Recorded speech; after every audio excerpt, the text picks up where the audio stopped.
Franklin D. Roosevelt, December 7, 1941, a date which will live in infamy. The United States of America was suddenly and deliberately attacked by naval and air forces of the Empire of Japan. The relationship between Japan and the United States had soured in the years leading up to Pearl Harbor. This began with the Japanese invasion of Manchuria in 1931, an expansion throughout the Chinese mainland that led to the Second Sino-Japanese War between China and Japan in 1937.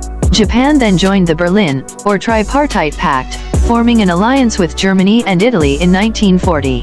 The war in Europe had opened up strategic opportunities for the Japanese conquest of European colonial holdings, such as French Indochina, British Malaysia and Singapore, Dutch Indonesia and the Philippines.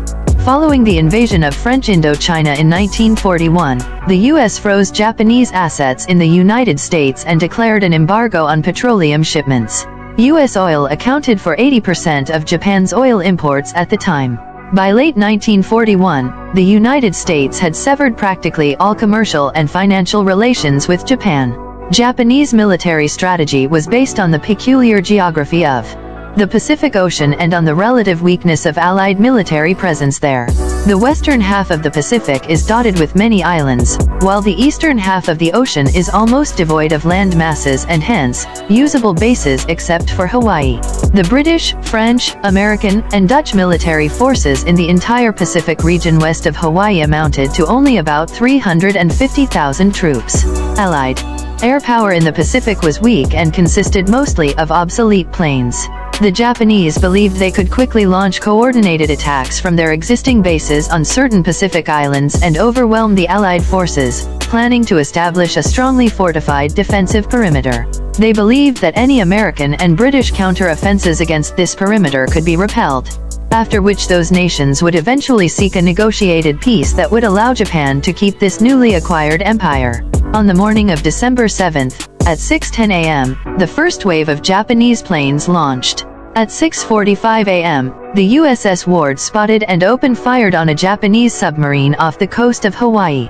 At 6:53 a.m., the Ward reported sinking the sub, but decoding the message took time. At 7:02 a.m., a radar station on Oahu spotted unidentified aircraft heading towards the island. However, radar systems were less than a month old, and the lieutenant who received the warning thought it was a false alarm. By 7:40 a.m., the first wave of Japanese aircraft had reached Oahu, having evaded American early warning systems. Shortly thereafter, the Japanese aerial commander ordered the attack. The Japanese aircraft flew in two waves. The first wave attacked airfields and anti-air defenses on the west side of the island, while the second wave, almost an hour later, concentrated on the eastern side. Both waves met over Pearl Harbor. In the harbor, anchored ships made perfect targets for the Japanese bombers. Most of the damage to the battleships occurred in the first 30 minutes of the assault. The Arizona was completely destroyed and the Oklahoma capsized.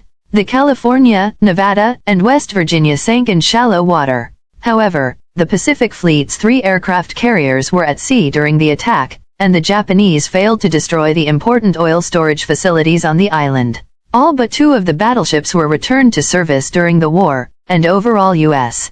naval strategy in the Pacific shifted to rely on aircraft carriers over battleships as a result. Japan's fleet of 67 ships was located about 200 miles north of Oahu.